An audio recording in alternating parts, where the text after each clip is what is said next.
So it's official. As many had predicted before the strike, the military action that the US took against Iran was utterly ineffective, had very little, at the very most limited impact on Iran's ability to build and operate a nuclear bomb. The Defense Intelligence Agency, which is the sort of intelligence arm of the Pentagon, has released a preliminary report. That report then got leaked to the press, so we know what exactly it said. And that report is very clear, that it will only take a matter of months for Iran to rebuild the damage that was caused by the bombing, because the damage actually wasn't very much. What's almost certain is that the highly enriched uranium that Iran had been storing, which they can use in a nuclear weapon, was moved from the site where they bombed. And it was moved some time ago.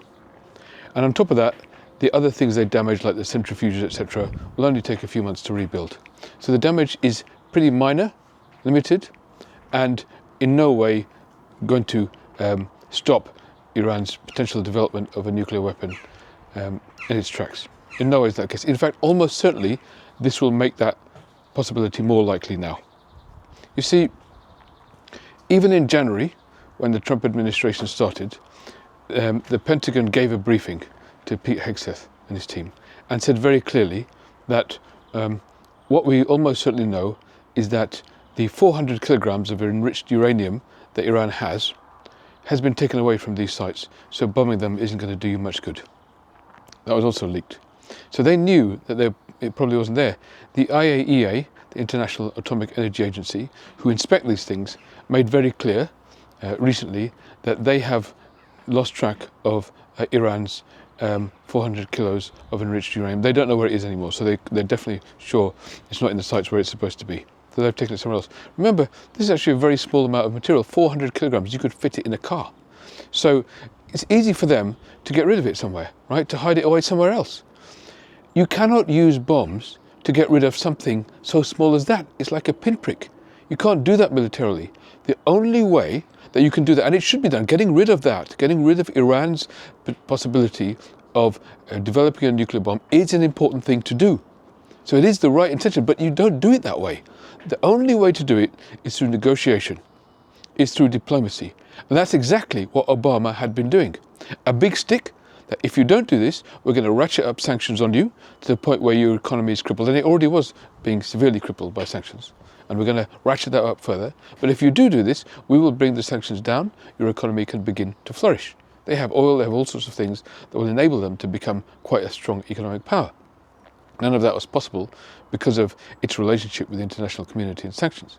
So Obama created a kind of ratchet for them that gave them real incentive to start to pay that down. And as a result, they allowed the Atomic Agency inspectors in to actually see their enriched uranium and see that they're getting rid of it. Now, the only way you can do it is by having somebody in there looking at it all the time and feeding back to you and telling you, yes, we can still see it, yes, they're not using it, yes, they're beginning to send it away, this kind of stuff. So Obama was on the right strategy. Trump ended that in his first administration. He stopped that happening altogether. And it came to him late in the day in the second administration that actually maybe we should restart some kind of negotiation like that. And he sort of started to try, but then Netanyahu began bombing and he just followed suit. And he couldn't resist the authoritarian impulse to bomb, to invade, to engage in a kind of military strike in a way that makes him look like a strong man. But actually what it has done is it has weakened the position that we previously had. The position we once had was some currency with Iran, some ability to negotiate with them about the possibility of giving them some incentives to bring down that small amount of nuclear material that they have. Like I say, you can fit it in a car and work with them to gradually get rid of it and stop Iran having a nuclear bomb. Obama was heavily exercised about this. He said one of his greatest fears was Iran developing a nuclear bomb, which is why he was engaged in a smart strategy to gradually bring that down through negotiation and diplomacy. Unfortunately, Trump has now done the very worst thing that you could possibly do, because now, not only has that diplomatic channel been smashed to pieces, now they're also hiding the nuclear material so we can't see it, we don't know where it is, and now they are more afraid than ever and more wanting than ever to develop a nuclear bomb themselves. They now feel there's a bigger reason for it than ever because they've just been bombed. So where the Iranian government might have been sort of willing to discuss the possibility of not having a nuclear bomb and been open to that, now they're so scared they're almost certainly going to accelerate their development of the nuclear bomb. This has led them to be spooked to the extent where that development is going to accelerate now. And not only that, the regime in Iran, which, let's be honest about it, is a fascist regime itself, a theocratic Islamic Shia fascist regime. Now, they were very unpopular with the population. Okay, the population is actually relatively liberal, and there was real schisms there, and there had been attempts at revolution. There's been real sort of uprisings going on there. But what happens when you bomb a country is that people fuse to their leaders. People get close to their leaders again because they're afraid. They cling to their leadership, whoever they are. And that's exactly what's happening in Iran now. So instead of this schism that existed between the leadership and the people, this possibility of the leadership eventually being toppled, all of that has gone now. And instead, Iran is more unified than ever. The regime is more supported than ever. And the regime is more fearful than ever of attacks from outsiders, because it's just happened, and more likely than ever to develop a nuclear bomb. So whereas we were on a track to dismantle that, to dethrone potentially the regime, but at least to disarm them to the point where they don't become threatening to the rest of the world, we are now on the exact opposite track with a regime that is afraid that is going to accelerate their development of the bomb, and a population that is supporting them to do that. This is what happens when you have a president who puts ego first, who puts self before safety, and who puts his own headlines, his own attention from the media above any possibility of enabling a safer world to develop.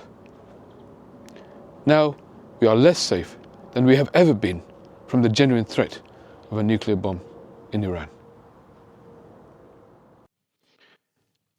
I hope you enjoyed the video. I hope that you might consider liking and also commenting in the video.